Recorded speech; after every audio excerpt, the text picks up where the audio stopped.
Discuss your practice regimen.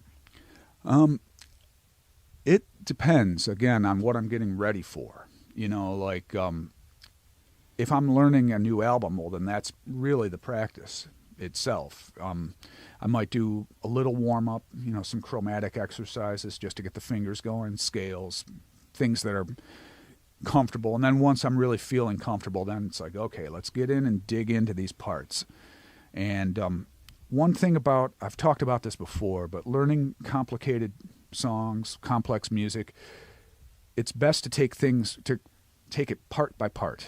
Learn every little section. I think most people do it that way, but so this is kind of for the benefit of less experienced musicians. But if a 16-note passage seems too complicated, well, learn it 4 notes at a time. If that's too much, heck, learn 2 notes at a time.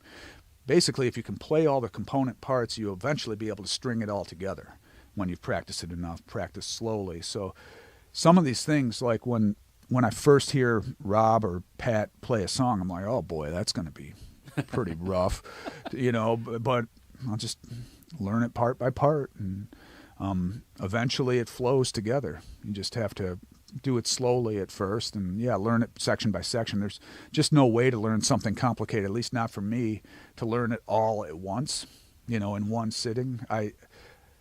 My memory doesn't really work that way. I need to do it little by little to get it down. And then, when you're dealing with like Blotted Science or Conquering Dystopia stuff, it's even a little bit further along in the complexity scale, so that's, you just have to take it little by little.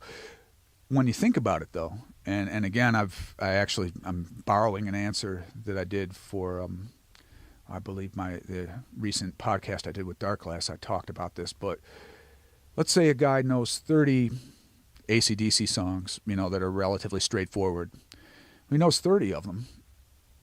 Well, he's got enough memory to play a song that has 30 different parts. Mm-hmm. So you kind of can learn a complicated song. You have that. I think most people have that ability. They might just get intimidated at first when they hear something really crazy, but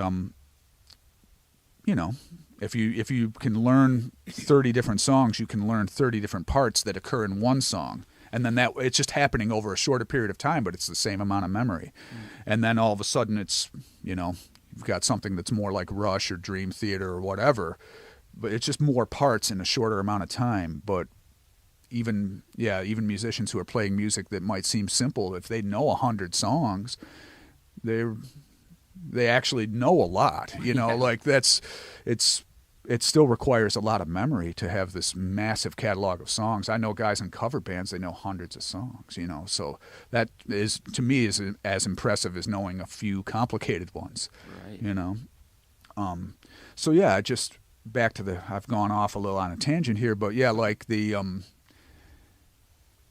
my practicing is mostly, these days it revolves around learning new material. And whatever set that we're going to do. Like for the new tour, I had to relearn some old songs and then work on one from the new album that we haven't played yet live. Ah. And so that took a little time, and that's what I was practicing. Right. That was the bulk of my time. And I try not to spend more than an hour or two anymore.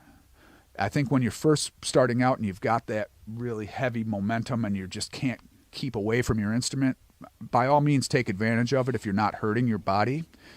Practice your 6 hours a day, because you want to take advantage of your enthusiasm and learn a lot while you're that way. But I don't know how many people are practicing 6 to 8 hours a day for 30 years. I don't know if that's a sustainable kind of practice regimen. So for me, it's, an hour or two. If I have something hard that I got to get down, sure, I'll do more. Right. Or if I'm just enjoying myself, I'll do more. But for just the regular routine, it's an hour or two. Mm-hmm. Yeah.